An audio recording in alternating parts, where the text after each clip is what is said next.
Tengan todos muy buenos días, espero que todos se encuentren muy bien. Hoy vamos a hablar de un tema muy importante en Integral Niños, en odontopediatría. Es prescripción de recetas en la clínica de Integral Niños. Como todos sabrán, bueno, existe una ley, que es la ley del medicamento, la ley del 17 de diciembre de 1996, que es bastante antigua. Algunas cosas han cambiado, principalmente quién rige esta y controla esta ley. Esta ley es la de Víctor Hugo Cárdenas Conde, que en ese entonces era presidente constitucional, ¿no? Interino de la República. La ley prácticamente decreta o establece el abastecimiento regular y permanente de los medicamentos esenciales en el sistema. Prácticamente es una ley que sí o sí tiene que abastecer, o sea, encargarse de abastecer y regular permanentemente todos los medicamentos en los tres niveles, ¿no? Primer, segundo, tercer nivel. Es una ley que prácticamente tiene 22 capítulos, bastante extensa, y tiene 65 artículos. Pero, ¿qué es lo que nos interesa saber más de bueno, resumirlo, porque tampoco vamos a darle lectura, es muy largo y muy amplio. Lo vamos a dejar prácticamente en un documento ahí de complemento para que puedan echarle un vistazo y analizarlo. Prácticamente esta ley lo que hace es el control, encargarse de que prácticamente sea o encontremos en nuestras farmacias medicamentos seguros, ¿no? Tratan inclusive de controlar lo que es la automedicación, ¿no? Y esto va en relación aquí al contrabando. Entonces, también rige y controla todo lo que es el contrabando, porque lo que nosotros hoy en día encontramos que hay medicamentos que no deberían ser de fácil acceso, pero sin embargo los encontramos en los mercados. ¿Y eso qué es lo que causa? Que la misma población se automedique. Y esta automedicación está generando, en el caso de antibióticos principalmente, lo que es eh, resistencias, resistencias a estos antibióticos, ¿no? Hay mucha falta de información en lo que es medicamentos en la población, por lo tanto, nosotros con nuestros pacientes tenemos que ser muy claros, explicarles muchos detalles para evitar que tengan contratiempos, uno, en el uso, y dos, que podamos generar, como les decía, principalmente en antibióticos, algún tipo de resistencias, ¿no? Ahora, el ente rector en esta ley es prácticamente el Ministerio de Salud. Nosotros estamos en un sistema único de salud, el SUS, ahora que conocido, ¿no? En el cual se os exige centros de primer nivel, hospitales de segundo nivel y hospitales de tercer nivel. Entonces, esta ley tiene que cubrir las necesidades básicas de todas las prestaciones que se dan en el primero, segundo y tercer nivel. Es prácticamente, tiene que asegurar que existan los medicamentos necesarios y básicos para la atención en nuestra población, ¿no? También trata de controlar un poco lo que es la producción nacional, ¿no? O trataría de incentivar, porque sabemos que nosotros no tenemos empresas nuestras o propias del Estado o de la población prácticamente que genere medicamentos, y son empresas privadas.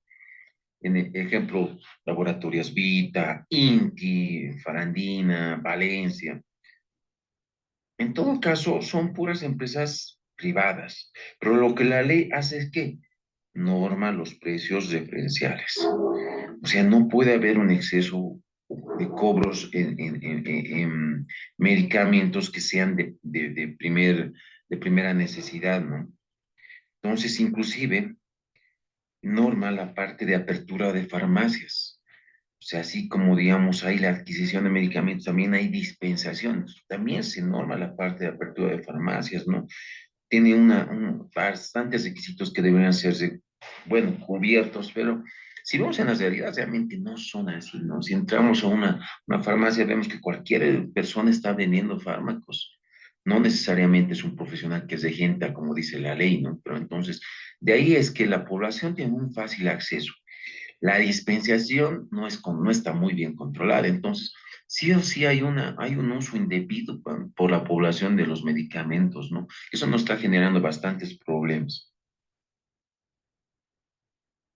Ahora, en cuanto a la parte de importación, nosotros también, o sea, la ley dice bien claro, ¿no? Cualquier persona natural o jurídica con representación legal registrada en el Ministerio de Salud puede importar, ¿no? ¿En qué entendemos por persona natural?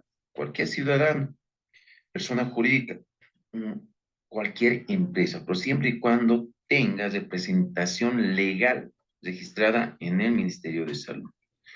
Y a la vez, el Ministerio de Salud está controlando periódicamente y analizando y evaluando lógicamente lo que es la calidad, la inocuidad y la eficacia de estos medicamentos.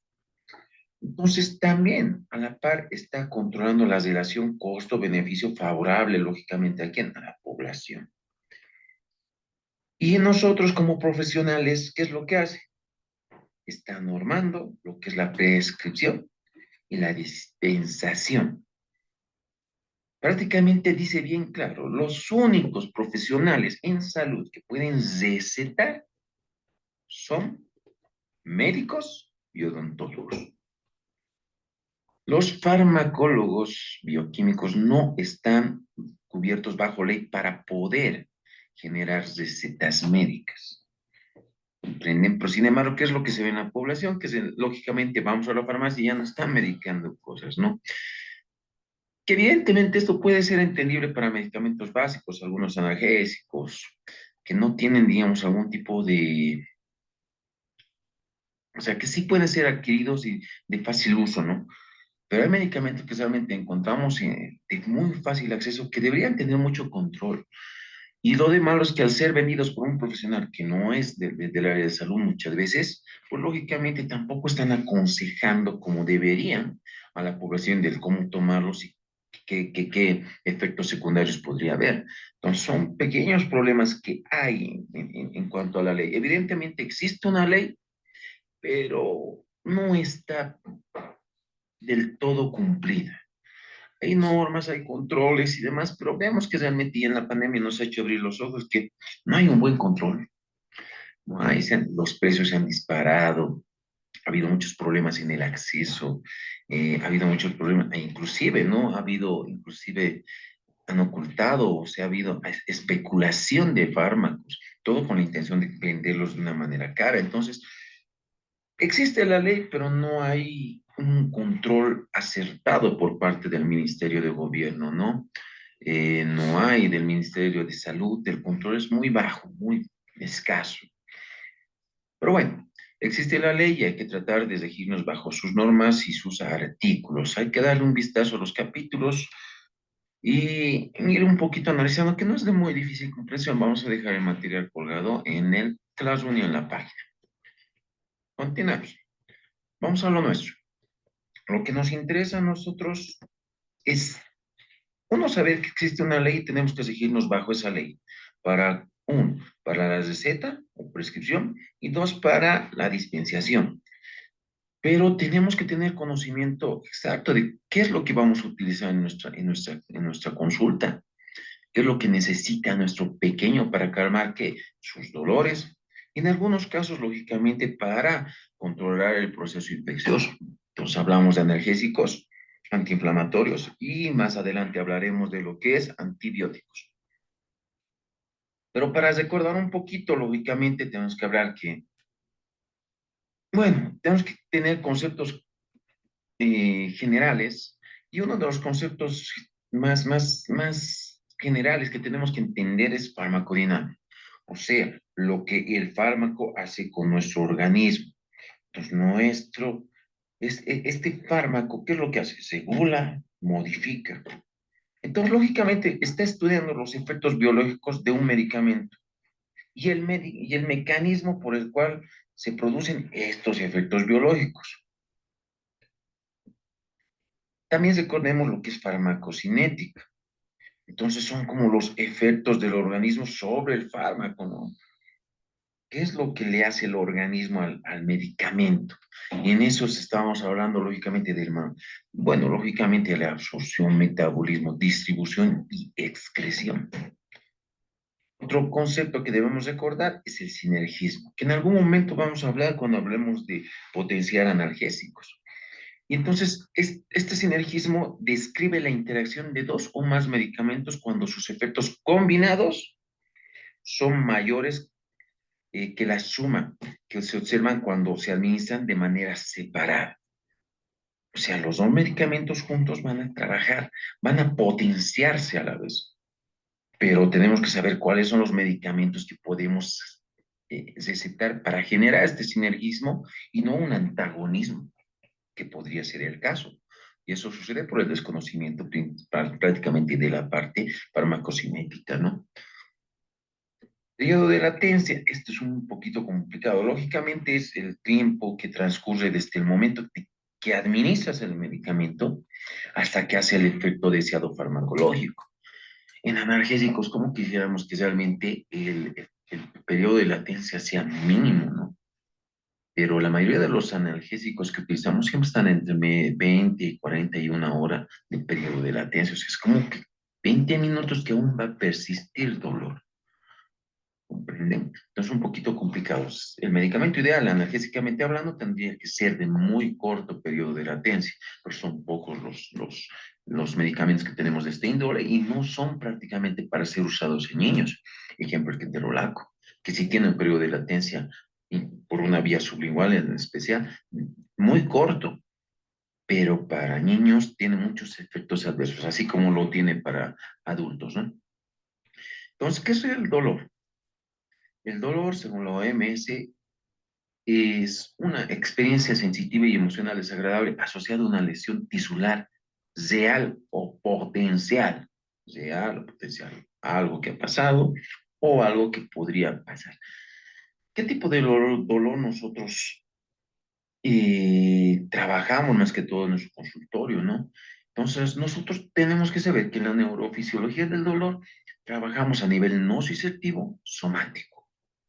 O sea, trabajamos en la parte nociceptiva somática, porque tenemos que entender que hay dolores, ¿no? Por ejemplo, el dolor visceral en la parte nociceptiva se está encargando de todo el dolor que proviene de los órganos internos, el corazón, vasos grandes, pulmones, vías respiratorias, aparato digestivo, hígado, vesícula, órganos urológicos, riñones, vías excretorias, aparatos de producto, etcétera. El dolor somático es aquel dolor que se origina en la piel, los músculos, las articulaciones, ligamentos o huesos. Entonces, como comprenderán, nosotros, ¿cuál es más nuestra área de trabajo cuando hablamos de control del dolor? Principalmente en el área nociceptiva somática, que está en relación a los tejidos en los cuales nosotros generamos acción, ¿no? Y trabajo. Los analgésicos o antiálgicos, también conocidos, son aquellos medicamentos capaces de suprimir o aliviar también, ¿no? Una sensación dolorosa. Y entre esos tenemos que ver que hay analgésicos potentes, que lógicamente son los opioides, pero es de un control, o sea, no son de fácil manejo o sea, no pueden ser suministrados ni dispensados de una manera libre, ¿no? Tienen que tener mucho control este tipo de medicamentos, principalmente porque son adictivos. Lo de bueno de estos es que trabajan a nivel del sistema nervioso central, con receptores lógicamente específicos. Un ejemplo de estos sería, por ejemplo, la morfina, que es muy efectivo, pero, como les decía, sí o sí, este tipo de, de, de analgésicos, sí son muy potentes, pero también son adictivos, ¿no? Y parte de esto, pues, alteran de alguna manera o pueden producir una alteración en la conciencia del paciente. Que eso es un poquito complicado de pensar cuando hablamos de niños, porque a veces piensan que usar sedación consciente así de manera libre es bien simple, pero tiene que tener un control excesivo. Tenemos que trabajar y aprender a trabajar nomás con nuestros anestesiólogos. Para los que estén pensando en hacer sedación consciente, pensar que una pastita lo va a hacer dormir y listo. Pero hacerlo dormir y no tener el control de sus signos vitales puede ser un gran riesgo, porque no sabes hasta qué punto realmente estás logrando la sedación de este paciente. Tal vez sin darte cuenta, inclusive puedes llegar a límites no deseados y eso puede generarte complicaciones muy grandes en lo que es el tratamiento y manejo del paciente, niño, ¿no? Infantil. Efecto antiinflamatorio potente. Hablamos prácticamente de todos los derivados del cortisol, ¿no? Y en estos el más conocido prácticamente es la dexametasona, ¿no? Estos son de un efecto antiinflamatorio potente debido a que actúan prácticamente a nivel de la fosfolipasa A2, ¿no? Así que tienen una inhibición de la inflamación muy, pero muy potente, pero también tienen un efecto inmunosupresor, y eso es lo de malo, ¿no? Ahora, ¿qué es lo que más utilizamos nosotros en pequeños? Para control del dolor, AINES. Los antiinflamatorios no esteroideos son los que más vamos a utilizar nosotros en nuestro consultorio y principalmente en pequeños. ¿Cuáles son los efectos terapéuticos de estos? Uno, sí, su acción analgésica; dos, su acción antiinflamatoria; y tres, su acción antipirética. En algunos casos sí tiene una acción antiespasmódica, pero así como tiene efectos terapéuticos, tenemos que saber que también tienen efectos no deseados, ¿no? Secundarios. Y principalmente, cuando hablamos de AINES, es la irritación, ¿no? Gastroentérica principalmente, no son muy existentes, son hepatotóxicos, nefrotóxicos, entonces tenemos que saber suministrarlos de una manera ideal. Y principalmente cuando hablamos en niños, tenemos que saber generar dosis de acuerdo a lo que es el peso del paciente, ¿no? Que en un momento también tenemos que ver cómo realizar de alguna manera. Los AINES, lo de bueno es que no producen una alteración de de la conciencia. Son medicamentos que nos van a permitir controlar el dolor, actuando pero de una manera sobre los mecanismos periféricos. Y esto, su mecanismo de acción principalmente es que inhibir ciclooxigenasa o las enzimas ciclooxigenasas, ¿no? Lo cual va a evitar que haya producción de prostaglandinas. Las prostaglandinas pueden ser, o sea, el tipo de prostaglandinas que necesitamos para que se generen ciertas funciones, pero hay tipos de prostaglandinas que se generan por algún tipo de lesión o enfermedad, principalmente de esas lesiones que están generando inflamación y dolor. Entonces, lo ideal sería que estos medicamentos solamente actuaran sobre estas eh, prostaglandinas que están formando debido a una patología, lesión a nivel somático, ¿no?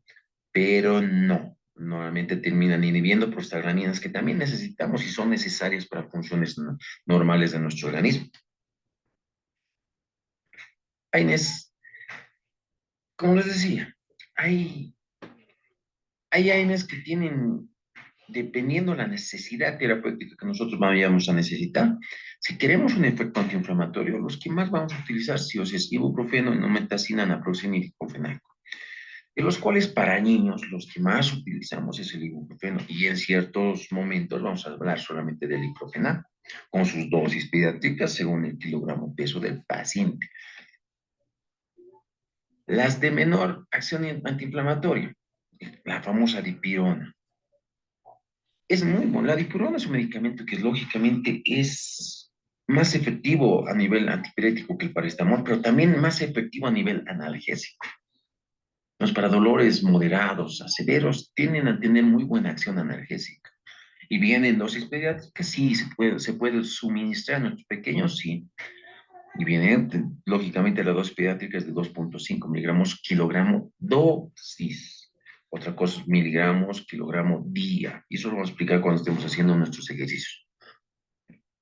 Un buen antipirético, eh, metamizol y paracetamol. El paracetamol tiene una acción analgésica muy buena, siempre y cuando vayamos a utilizarlo en las dosis mayores o límites según kilogramo peso para efectivizar su acción analgésica. Pero normalmente lo que hacemos para potencializar, siempre generamos una buena sinergia con algún AINE, porque recordemos que el paracetamol ya no es considerado un AINE, es prácticamente, tiene otro tipo de acción, trabaja en otro tipo de proteínas, ¿no? Entonces, eso es lo que le permite al paracetamol, lógicamente, puede ser potencializado con otro AINE o potencializar la acción de otro AINE, en todo caso.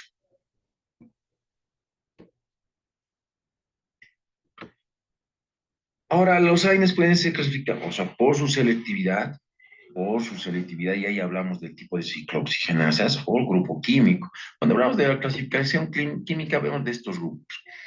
Tenemos que entender por qué, porque al final de cuentas, cuando medicamos, tenemos que ver que ningún AINE puede ser administrado junto con otro AINE. La única manera es AINE más paracetamol para potencializar o sinergizar su efecto, que normalmente en niños lo hacemos más con ibuprofeno y paracetamol, que si es muy bien manejado, tranquilamente puede tranquilamente cohibir y causar alivio en ese tipo de dolores severos. Pero tienes que saberlo manejar muy bien, ¿no? Dosificarlo a sus dosis mayores. Y eso es lo que vamos a hacer en un momentito. Como les decía, sinergia analgésica y antiinflamatoria. En algunos casos, lo que nosotros hacemos es diclofenaco, paracetamol e ibuprofeno, paracetamol, que es lo que más utilizamos con sus dosis pediátricas, lógicamente, en niños, que bien manejados logran efectos deseados muy buenos. La sinergia en adultos, podríamos utilizar ketoprofeno o dexketoprofeno más paracetamol o keterolaco más paracetamol. Pero si vemos para niños, estos medicamentos no vienen en dosis pediátricas, vía oral principalmente, ¿no?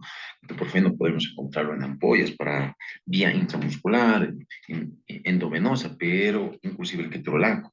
Y para adultos, en casos de dolores severos, vía intramuscular keterolaco es una medida muy efectiva para dolores severos. Ketoprofeno, vía intramuscular, efectivísimo para dolores severos. Ese tipo de dolores que en el cual vemos realmente se ha causado tal vez por algún tipo de cirugía, un daño tisular muy fuerte, pues va a generar dolores severos, para lo cual a veces pasamos de una vía oral a una vía intramuscular o endovenosa, ¿no? Generalmente en nuestro medio intramuscular, pero para adultos. En niños no se recomienda el ketoprofeno ni el ketorolaco. Bueno, el ketoprofeno sí, pero no encontramos fácilmente en nuestros laboratorios en suspensión o jarabe, ¿no? Aquí no encontramos. Sí vemos en libros, artículos que nos mencionan que realmente el ketoprofeno es un antiinflamatorio y analgésico muy bueno y debería utilizarse mucho, ¿no? En adultos y también en niños podría ser utilizado, pero no vamos a encontrar presentaciones en nuestro medio. Además, también tiene ciertas restricciones y cuidados que tiene que tener en niños, ¿no? Lo mismo que pasa con el ketorolaco, que por lo general nosotros vemos de un uso frecuente cuando el paciente va con su pequeño a la farmacia y pide un analgésico y lo primero que le dan, oh, sí le está doliendo, dale un ketorolaco sublingual, baja la de 10 miligramos. Pero hay que tener mucho cuidado con el ketorolaco porque tiene efectos adversos ya de pronto en el adulto muy severo, si es que acaso el uso es continuo o indiscriminado, pero en el niño también genera esos mismos efectos con mayor facilidad, ¿no? Según su grado de selectividad, entonces hablamos prácticamente de las ciclooxigenasas. Y cuando hablamos de las ciclooxigenasas, nosotros tenemos que ver que hay tipos de ciclooxigenasas en la cual nosotros vamos a generar una acción, ¿no? En el caso de esto,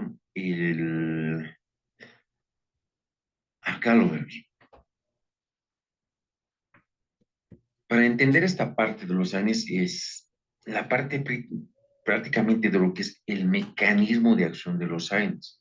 Como decíamos, la principal es la inhibición del ciclo oxigenasas. Entonces, la cross puede ser, y existe COX-1, COX-2, que son constitutivas y COX-2, que en algunos artículos van a encontrar como COX-3, o sea, o sea, está nombrada de esa manera. Algunos autores lo ponen COX-1, COX-2 constitutivas, y la que se genera por algún tipo de lesión y patología, la COX-2 inducida, que en algunos casos también la van a nombrar como COX-3. Entonces ahí está la gran diferencia. ¿Qué quiere decir constitutivo? Quieren decir que son prostaglandinas que se forman y son parte o conforman parte del funcionamiento normal del organismo. Y se forman diariamente, van a apoyar prácticamente procesos biológicos. Y les decía, son la COX-2 prácticamente constitutiva y la COX-1, ¿no? Son parte de las funciones normales. Las COX-2 inducidas y en algunos casos COX-3 nombradas por otros artículos o libros, son aquellas que, como dicen, ¿no? Inducidas por una anoxa injuriosa, algún proceso traumático, tiene que haber algo para que se desencadene la producción de COX-2 o COX-3, dependiendo, COX-2, inducidas o COX-3, que se sobreentiende como inducida también, ¿no? Dependiendo de la autoría del artículo que lean, hay que aclararlo porque siempre genera confusión en algún momento, ¿no? Entonces, como les decía, la mayoría de las prostaglandinas cumplen diferentes funciones fisiológicas y estas que son inducidas son prácticamente las que van a generar algunas afecciones patológicas, principalmente dolor, ¿no? E inflamación. Aunque también tenemos que considerar que la inflamación es parte de, uno, de defensa y dos, del proceso de reparación, ¿no? Entonces, ¿qué pasa? Si inhibimos la COX-1 constitutiva, esa que hace o está presente y nos ayuda en ciertas funciones fisiológicas. Si inhibimos esta COX, inhibimos ¿qué? Secreción de moco protector gástrico. Por eso es que varios y muchos de los aceites, la mayoría, genera daño, irritación a nivel gástrico. ¿Por qué? Porque al tomarlo inhibimos esta COX constitutiva y lógicamente se genera una disminución de la secreción del moco protector gástrico, lo cual siempre va a repercutir en qué? Una irritación. También inhibimos vasodilatación vascular y vasodilatación renal. Y en algunos casos, o sea, también, si inhibimos la COX constitutiva, podríamos alterar la formación de tromboxanos, lo cual se traduciría en un efecto negativo en la agregación plaquetaria, cuando lógicamente hay un sangrado, ¿no? Entonces, con la COX-1, aquellos AINES que inhiben COX-1 constitutiva, podemos tener un efecto antitrombótico. Y ejemplo de estos, por ejemplo, ¿no? Los que más nosotros utilizamos en niños es el ibuprofeno, ¿no? Inhibe lo que es la COX-1 constitutiva. Ácido acetilsalicílico, mucho no utilizamos, proxicana y normetacina en pequeños, no, pero ibuprofeno sí. De ahí el hecho de decir, señora, este medicamento debe ser consumido después de los alimentos con bastante agua en estómago lleno, nunca en estómago vacío, principalmente cuando sabemos que va a ser tomado por varias dosis y varios días, que normalmente es 3 veces al día y por 3 días, ¿no? La COX-2 constitutiva, esas inhibidores, los AINES que inhiben esta COX-2 constitutiva, que son estas constitutivas las que son parte de procesos fisiológicos, inhibimos esta COX. Tenemos que recordar que estas son las que protegen al aparato cardiovascular. Tiene que ver mucho con la contractilidad vascular muscular. O sea, protegen al aparato cardiovascular. Tenemos que entender que hay AINES, principalmente, en adultos, ¿no? Pero también llegan pacientes con problemas o cardiópatas niños. Nos tenemos que entender que no puedo recetar cualquier AINE a estos pacientes para generar una analgesia antiinflamatorio o antiinflamación también, un efecto antiinflamatorio deseado. porque podría también generar una inhibición de esta COX-2 y lógicamente esto me puede alterar en la parte cardiovascular y tener complicaciones. Entonces, tenemos que ver muy bien la patología también de base que puede presentar el paciente adulto y en este caso el niño, para poder tener una noción exacta y acertada de qué AINE podría ser el que yo recomendaría. Y en estos casos, normalmente más vamos a trabajar en niños con paracetamol, que como les decía, no es considerado un AINE y este no me va a ir a inhibir esta COX-2.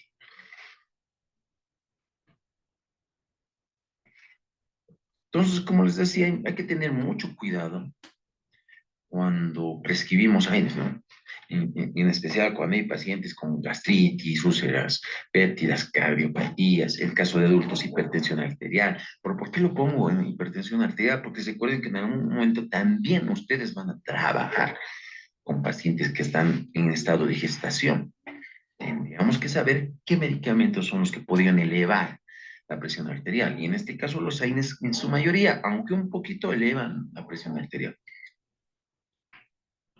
Pacientes con nefropatías para ver la parte de excreción y hepatopatías para ver la parte de metabolismo, ¿no? También tenemos que recordar que la OMS nos dice que hay escalas de manejo analgésico.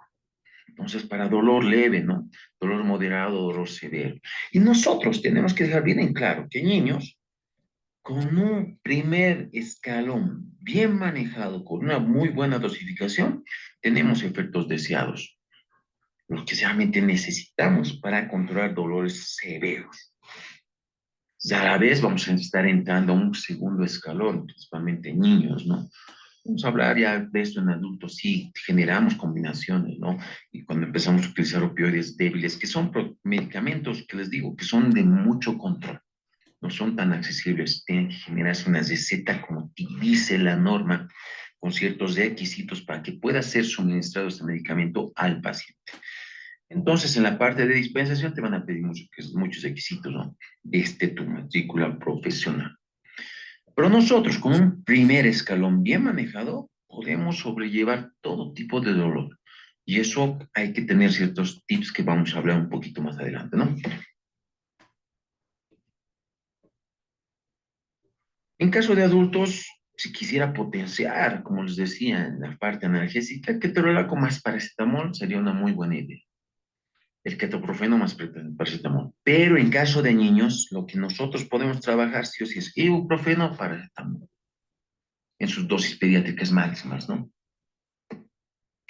Se dice que el paracetamol en la dosis pediátrica o en la dosis más alta realmente genera o mejora su potencia analgésica. Y esto sumado a la acción a la potencia analgésica del ibuprofeno realmente hace un buen sinergismo, ¿no? Y como les decía, porque recordamos un poquito de la parte de, de cómo se clasifican estos AINES, uno por su selectividad, que hablamos de las COX-1, COX-2, que son que prácticamente generan prostaglandinas que en algunos casos son fisiológicas y en otros casos reaccionan o son inducidas por algún tipo de lesión y patología. Pero estas prostaglandinas que son fisiológicas cumplen y nos ayudan a cumplir funciones que si nosotros alteramos, lógicamente va a haber también problemas en el paciente, efectos no deseados. Porque tengo que saber el hecho por, a qué grupo pertenece. No podemos combinar analgésicos y principalmente AINES del mismo grupo. De hecho, no combinamos nosotros AINES entre sí.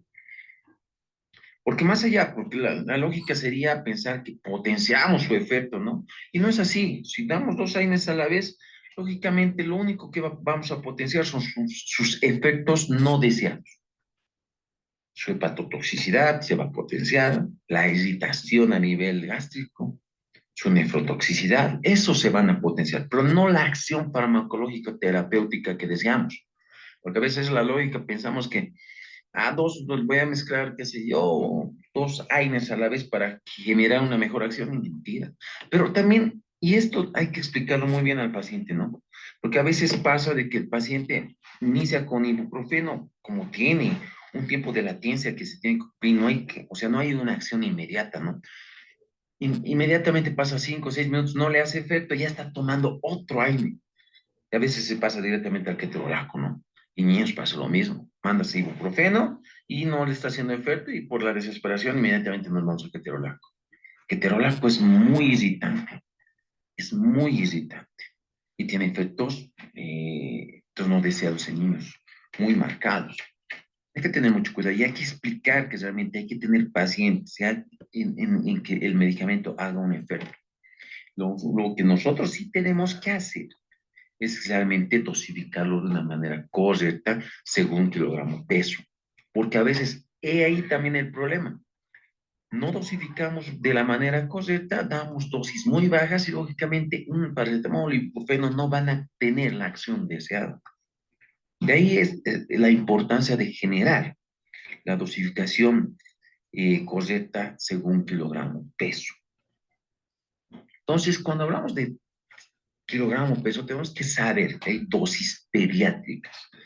En este caso, el acetaminofén, que es el paracetamol, viene una dosis pediátrica que ahí dice, ¿no? Niño, de 10 a 15 miligramos kilogramo dosis.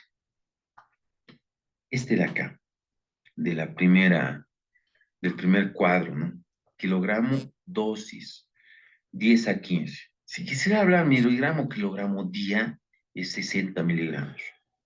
Y quiero que noten esa diferencia. Una cosa es dosis y otra cosa es día.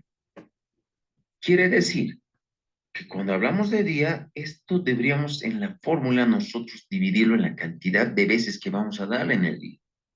Cuando hablamos de dosis, quiere decir que ya se ha dividido. Entonces, en la fórmula vamos a ver cierta varianza, que en un momento lo explicamos para que vean en el ejercicio, ¿ya? Entonces, acetaminofeno, paracetamol de 10 a 15 miligramos kilogramo dosis. Ibuprofeno de 5 a 10. En algunos artículos también van a ver que es de 10 a 15 miligramos kilogramo dosis, que también es aceptable, el valor mayor, no es que no. Diclofenaco, en ciertas situaciones sí lo utilizamos. En niños, ¿cuánto es? De 0,5, principalmente 0,5 miligramos kilogramo dosis, ¿ok? De ketoprofeno, como verán, o ketoprofeno, no hay dosis pediátrica. Se dice que sí hay, pero para otras vías, ¿no? O sea, si van a encontrar en la literatura de ketoprofeno, sí o sí existe dosis pediátrica, pero para lo que es endovenosa principalmente y intramuscular. Entonces, cuando generamos otro tipo de vía, ¿no? Ketorolaco, en adultos 10 miligramos, pero no se le da a los pequeños, está contraindicado, a menos que sea de manejo hospitalario, ¿no? Y dipirona, que es la famosa, no, famoso metamizol, que sí viene para dosis pediátrica de 12,5 miligramos kilogramo dosis. Recordemos. Y eso, para que lo tengan en claro, los analgésicos antiinflamatorios, normalmente su dosis pediátrica viene miligramo, kilogramo, dosis. Los antibióticos vienen en su dosis pediátrica miligramo, kilogramo, día. Entonces varía. Quiere decir que si dice día tengo que aumentar un pequeño paso en la fórmula. Cuando dice dosis me voy directamente al cálculo que ahora vamos a realizar. Entonces, dosis pediátrica. Paracetamol de 10 a 15 miligramos la dosis pediátrica en un paciente. Que es lo que nosotros tenemos que recordar y saber que el jarabe, o sea, el paracetamol viene en jarabe y viene en una concentración de 120 miligramos en 5 ml. Y en algunos laboratorios 125 miligramos en 5 ml. Dependiendo del laboratorio que lo haya eh, fabricado. Lo primero que nosotros vamos a hacer es calcular los miligramos. O sea, primer paso, tenemos que calcular cuántos miligramos por el peso o por cada kilo necesita este paciente. Entonces hay una fórmula que hago para otro dato. O sea, si se dan cuenta, para calcular esta dosificación en niños según el peso, tengo que saber tres cosas, ¿no? Uno, la dosis pediátrica. Dos, la presentación en la que viene para niños este medicamento. Y tres, tengo que saber y generar el peso del niño.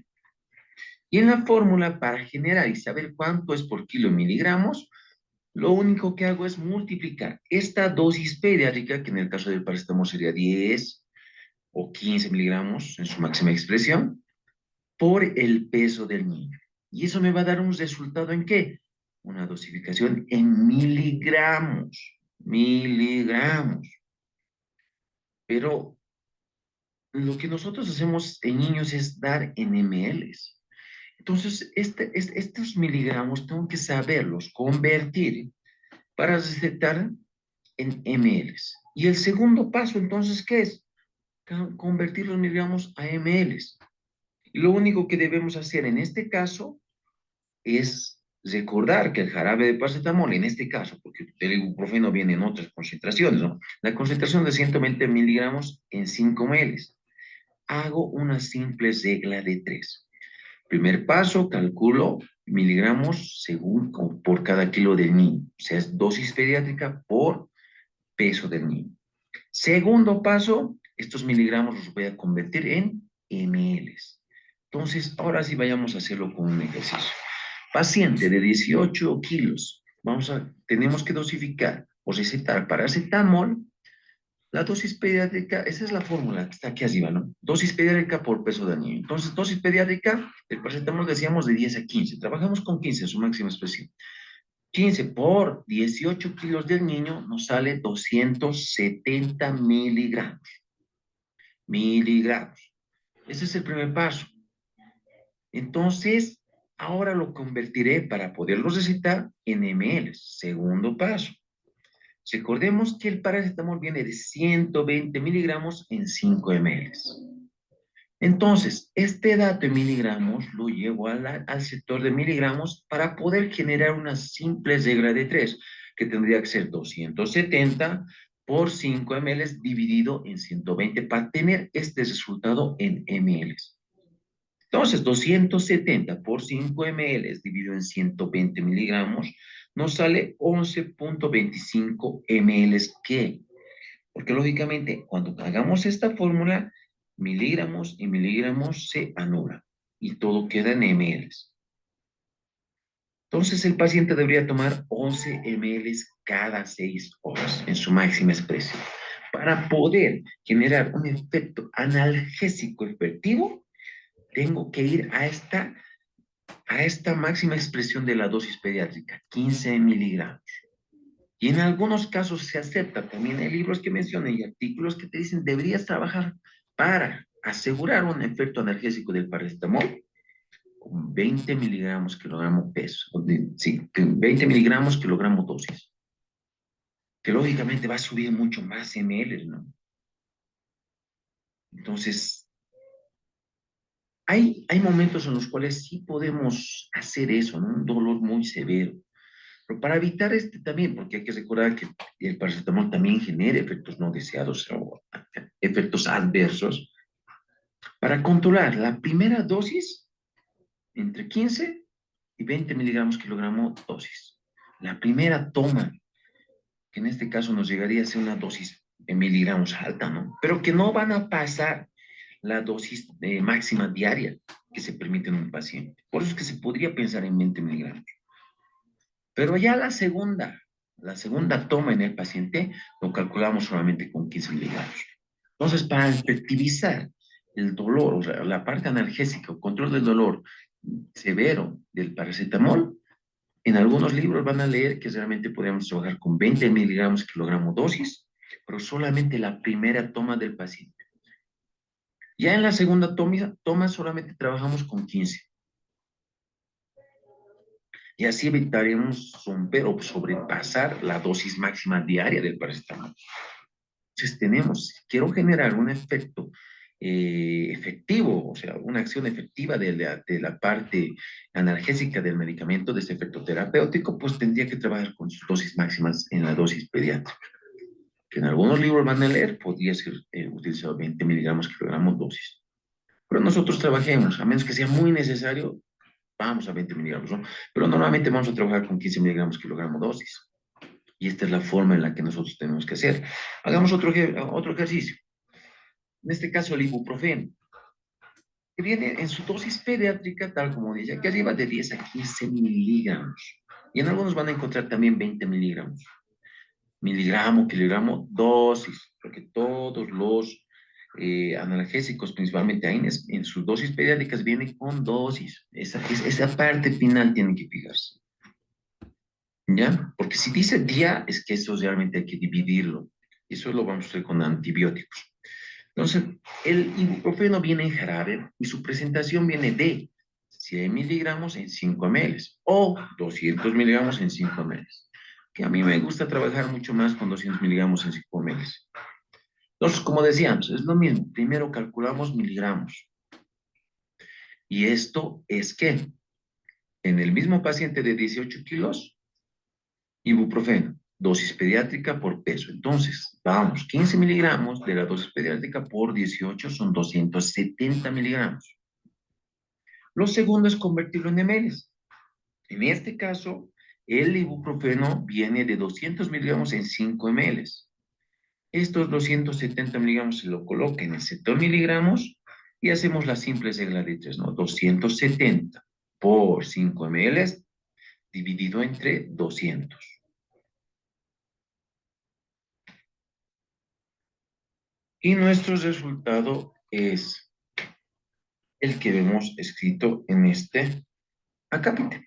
O sea, sí o sí, primero tengo que generar el, la conversión, o sea, el cálculo en miligramos y luego lo convierto en ml, con una simple regla de 3. ¿Ok? Entonces el paciente tendría que estar tomando 6.75 ml. Se puede traducir en 6.5 o en algunos casos en 7, dependiendo de la necesidad del medicamento. Como les decía, si es un dolor severo, me voy a redondearlo a 7. Si es un dolor moderado, con 6.5 lo mantengo. Si redondeo ligeramente. ¿Ok?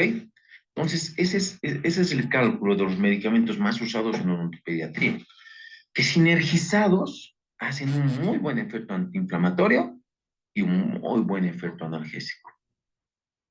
Entonces, bien utilizados, bien dosificados, podríamos generar un buen control de dolores severos.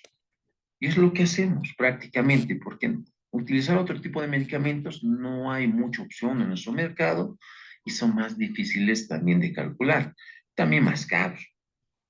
Entonces, con estos medicamentos, como les decía, un primer escalón del escala OMS, bien manejado, podemos cubrir la necesidad analgésica de todos nuestros pacientes, niños sí.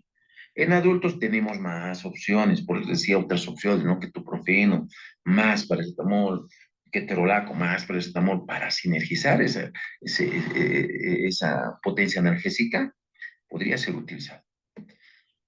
Antibióticos.